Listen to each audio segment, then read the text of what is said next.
तेव्हा छान असे खरपूस झाली आहे, दिसायलाही छान दिसते आणि खायलाही छान।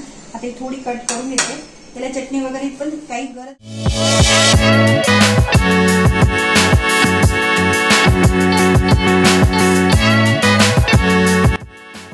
स्वाती कापडणे यूट्यूब चॅनेलला सबस्क्राईब करा आणि बेल आयकॉनवर क्लिक करा। नमस्कार सर्वांना, आजच्या सुंदर दिवसाची सुरुवात स्वाती कापडणे यूट्यूब चॅनलमध्ये आपलं सर्वांचं स्वागत आहे। आता सकाळची वेळ आहे आणि सकाळची वेळ म्हणजे पहिले सगळं झाल्यावर 8, 8:30, 9 नंतर आपल्याला नाश्ता भूक लागते। तर नाश्त्यासाठी पटकन बनवणारी वस्तू मी तुम्हाला दाखवते, तर चला ती बघूया आता कशी करते ते। त्यासाठी आपल्याला काय साहित्य लागणार आहे, हे पोळी। आता ही मी आत्ताच बनवलेली ताजी आहे, ही शिळी असली तरी चालेल, की आपल्याला पटकन काही शिळी पोळ्या आपण जास्त वापरत नाही किंवा खाल्ल्या जात नाही, तर हे अशा प्रकारे खाल्ल्या जाते। त्यासाठी हे आहे सॉस, टोमॅटो सॉस, आणि हे मेयोनीज आणि थोडं तिखट, आणि त्याच्यासाठी बटाट्याची पण भाजी आहे थोडी ही, आणि ही आहे हिरवे मूग करून ठेवले मी, साधं तिखट मीठ टाकून फक्त परतवून घेतलेले आहे, आणि बटाटे पण सेम तसंच करून घेतलेले।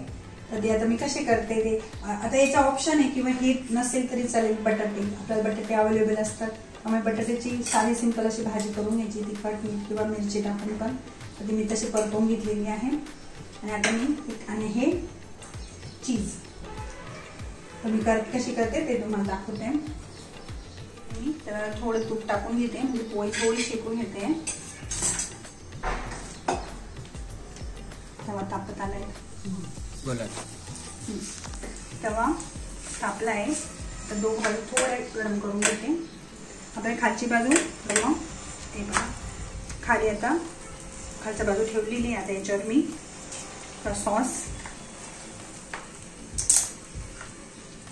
सॉस टाकून घेतलाय,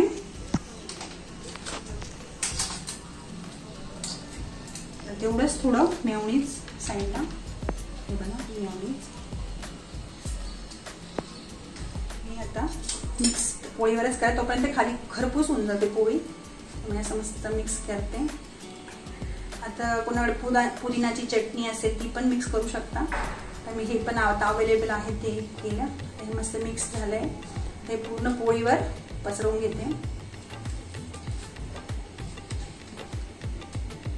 आपल्या घरात सॉस मेयोनीज हे असतंच, आता मुलांना आवडतं म्हणून आपण शक्यतो असतंच फ्रीजमध्ये। कधी बटाट्याची भाजी पोळ्या उरल्या तर मग हे करू शकता, ऑप्शनला मुलांना अशा पद्धतीने पोटात जातं।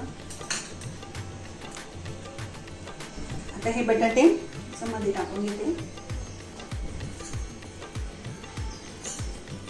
आता हे मी घेते, मिस्टरांना पण आता डायबिटीज आहे, त्यामुळे बटाटे नाही चालणार, तर मग मी हिरवे मूग परत दुसरी करणार, तेव्हा ते हिरवे मूग टाकून करते। काही पहिले बटाट्याचं करून घेते, टाकलं गेलं पहिले, हे बघा मध्यभागी असं मस्त। ह्याच्यावर मी आता चीज किसून घेते,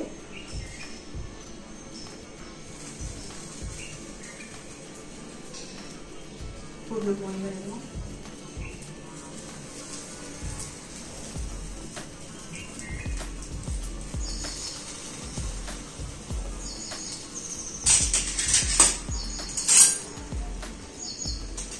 पोळी आता अशी फोल्ड करून घ्या दोघं बाजूने, आणि ते असं मस्त खालून पण खरपूस होते ते हळूहळू।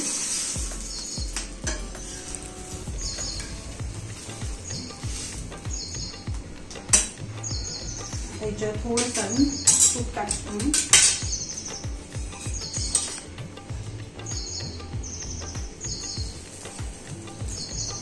सर्व पौष्टिकच आपल्या पोटात जातात।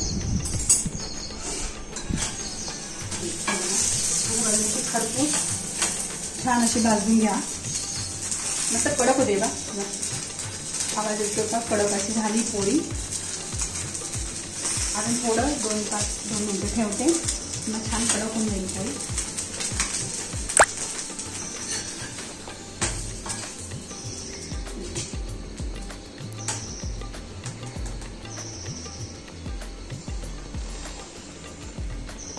सेम पद्धत घेऊन फक्त आता हिरवे मूग करून ठेवले, ते मी आता तशीच पोळी बनवते सेम।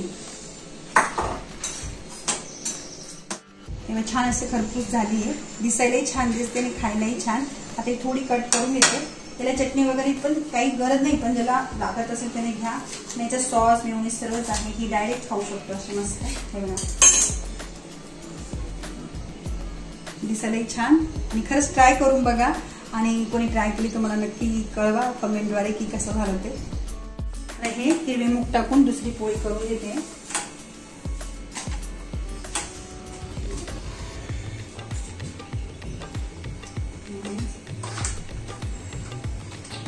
सॉस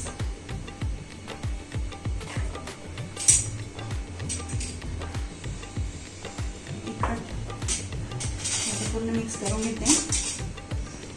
तसंच सेम खरंच छान चव लागते याची. मी नक्की खरंच ट्राय करून बघा. पटकन होतं, मुलांनाही खूप आवडतं.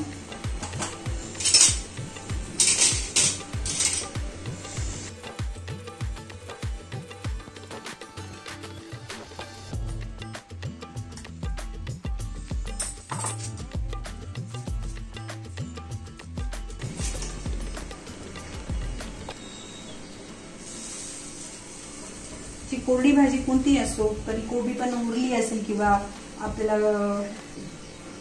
वेस्ट नाही घालवायचं, तर त्यासाठी असं बनवून खाल्लं तरी खूप छान आहे मुलांसाठी आपल्यासाठी.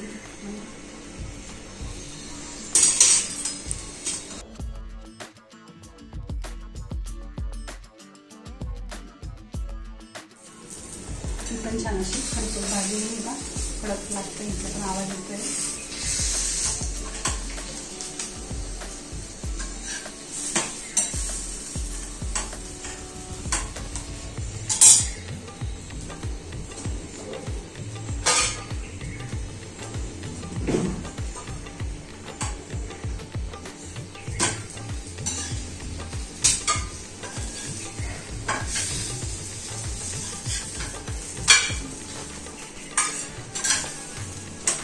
पण तयार.